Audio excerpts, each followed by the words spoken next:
जय श्री राम दोस्तों। स्वागत है आपका हमारे चैनल अंबे कल्याण में।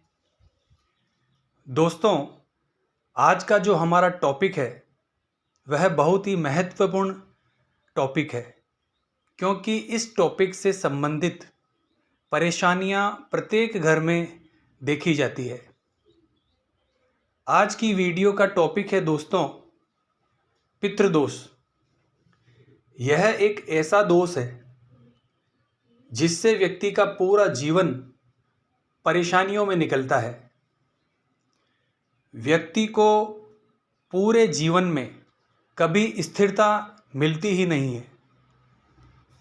इस टॉपिक पर आगे बढ़ने से पहले मैं आपसे रिक्वेस्ट करता हूं कि आप हमारे चैनल अंबे कल्याण को लाइक और सब्सक्राइब जरूर करें, ताकि इस प्रकार की और भी महत्वपूर्ण जानकारियां हम आपके लिए लाते रहें। तो चलिए आगे बढ़ते हैं वीडियो के माध्यम से। दोस्तों, आज हम बात करेंगे कि पितृदोष कैसे लगता है, आप कैसे जान सकते हैं, या किन संकेतों के माध्यम से आप जान सकते हैं कि पितृदोष हमें लगा है। दोस्तों, पितृपक्ष जब चलता है, इस दौरान सभी अपने पूर्वजों की आत्मा की शांति के लिए तर्पण, पिंडदान, श्राद्ध करते हैं। ऐसे में अगर आपकी कुंडली में पितृदोष है तो तुरंत इसका उपाय कर लें, वरना आपको इसके बुरे परिणाम भुगतने पड़ सकते हैं। अगर किसी व्यक्ति की कुंडली में पितृदोष रहता है तो उसे अपने जीवन में बहुत सारी परेशानियों से जूझना पड़ता है।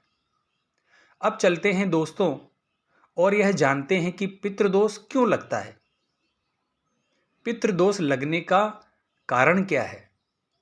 पितृदोष लगने के कई कारण होते हैं, जिनमें से कुछ वजह यह भी है, जैसे यदि किसी व्यक्ति की मृत्यु के बाद उसका अंतिम संस्कार विधि विधान से नहीं किया जाता है, या किसी व्यक्ति की असामयिक मृत्यु हो जाती है, तो उस व्यक्ति से जुड़े परिवार को पितृदोष का सामना करना पड़ता है।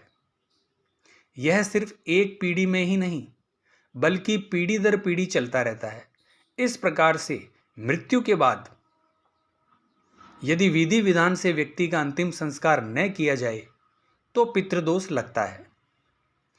असामयिक मृत्यु की स्थिति में यदि किसी व्यक्ति का आकस्मिक निधन, दुर्घटनावश उसकी मृत्यु हो जाती है, तो परिवार के सदस्यों को कई पीढ़ियों तक पितृदोष का सामना करना पड़ता है। माता पिता का अपमान करने और उनकी मृत्यु के बाद परिवार के सदस्यों का पिंडदान, तर्पण और श्राद्ध न करने से पूरे परिवार पर पितृदोष लगता है। सांप को मारना। कोई व्यक्ति किसी सांप को मारता है क्योंकि सांप की आयु इस धरती पर सबसे ज्यादा होती है। दोस्तों, इस चीज का आप ध्यान रखना। अगर कोई व्यक्ति सांप को मारता है तो उसे पितृदोष का सामना करना पड़ता है।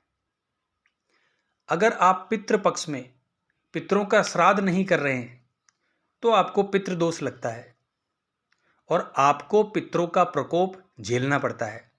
पीपल, नीम या बरगद का पेड़ काटने से भी हमें पितृदोष लगता है। तो इस प्रकार से इन सभी कारणों की वजह से हमें पितृदोष लगता है और हमें पितरों के प्रकोप का सामना जीवन भर करना पड़ता है। अब हम आपको पितृदोष के लक्षण के बारे में बताएंगे कि ऐसे कौन से संकेत हैं जिन्हें समझकर या देखकर आप पता लगा सकते हैं कि हमें पितृदोष लगा है या नहीं। पहला संकेत है दोस्तों, पितृदोष के कारण व्यापार या नौकरी में किसी प्रकार का नुकसान हो सकता है। व्यक्ति को नौकरी मिलने में परेशानी होती है। अगर व्यक्ति व्यापार करता है तो व्यापार में उसे बहुत मेहनत करनी पड़ती है और व्यापार में उतार चढ़ाव पूरी जिंदगी भर चलता रहता है। व्यक्ति के बहुत कोशिश करने पर भी व्यापार में स्थिरता नहीं बन पाती है, व्यापार स्थिर नहीं हो पाता है। दूसरा संकेत है दोस्तों, व्यक्ति की शादी में किसी तरह की रुकावट आ सकती है, और अगर किसी कारणवश व्यक्ति का विवाह हो जाता है तो शादी के बाद मामला तलाक तक पहुंच सकता है। पितृदोष का तीसरा संकेत है दोस्तों, यदि कोई माता पिता या दंपत्ति अनेक उपाय करने के बाद भी संतान सुख से वंचित है, या जन्म लेने वाला बच्चा मंदबुद्धि, विकलांग आदि होता है, या बच्चा पैदा होते ही मर जाता है, तो यह पितृदोष का लक्षण होता है।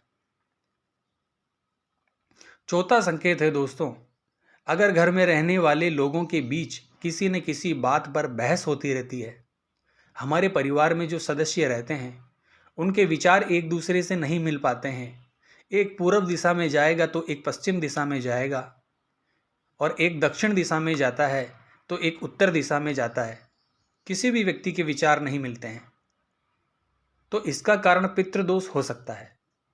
पांचवा संकेत है दोस्तों, पितृदोष के कारण आपके घर से बीमारी बाहर ही नहीं निकलेगी, कोई ना कोई व्यक्ति बीमार पड़ा ही रहेगा, यह भी कारण पितृदोष से होता है। अंतिम संकेत है दोस्तों, पितृदोष के कारण व्यक्ति को दुर्घटनाओं का भी सामना करना पड़ता है। इस प्रकार के संकेतों के माध्यम से हम जान सकते हैं कि हमें पितृदोष लगा है या नहीं। तो कैसी लगी पितरों से संबंधित जानकारी आपको दोस्तों? तो इसे लाइक और शेयर जरूर कीजिए, और हाँ दोस्तों, इसे शेयर जरूर कीजिए अपने मिलने वालों को, ताकि उन्हें भी पितृदोष से मुक्ति मिल सके। ऐसा करने से आपको भी लाभ मिलेगा, क्योंकि आप किसी के पितृदोष का उपाय उसे बताएंगे तो आपके पितृ भी प्रसन्न होंगे, क्योंकि आप पितरों का बखान कर रहे हैं, उनकी महिमा के बारे में किसी व्यक्ति को बता रहे हैं, तो आपके पितृ भी अवश्य प्रसन्न होंगे। जय मां अम्बे, जय श्री कल्याण।